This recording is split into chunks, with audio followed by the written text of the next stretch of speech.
আপনি জানেন কি, পৃথিবী একদিন হঠাৎ সমুদ্রের তলে ডুবে যেতে বসেছিল।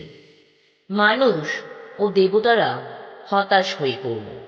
কিন্তু সেই সময় ভগবান বিষ্ণু নিলেন এক অদ্ভুত রূপ। কেন এমন অদ্ভুত রূপ নিলেন ঈশ্বর, আর কিভাবেই তিনি পৃথিবীকে রক্ষা করলেন, চলুন জানা যাক।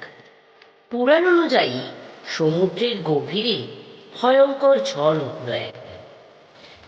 এর ফলে পৃথিবী ডুবতে বসল, সমস্ত জীবন বিপন্ন। দেবতা ও অসুররা বুঝতে পারলে ভগবান বিষ্ণু যদি না সাহায্য করেন, পৃথিবী আর বাঁচবে না। তাই তারা সকলে মিলে ভগবান বিষ্ণু শরণাপন্ন হলেন। তখন ভগবান বিষ্ণু নিলেন এক বরাহ রূপ, এক বিশাল শক্তিশালী শূকর।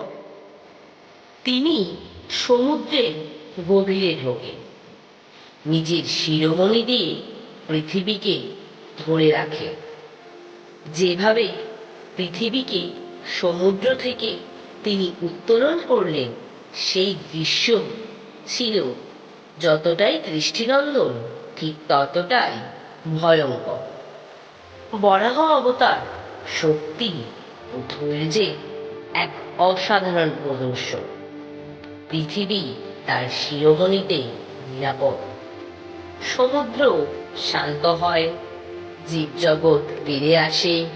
ভগবান এই শক্তি দেখিয়ে বোঝান, কখনো কখনো বিপদে সাহস এবং স্থিরতা প্রয়োজন।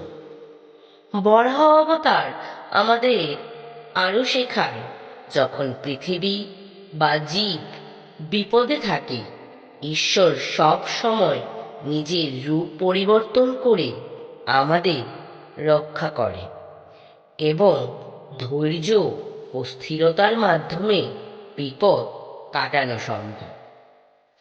পরবর্তী শর্টসে জানতে পারবো বিষ্ণু চতুর্থ অবতারের কথা।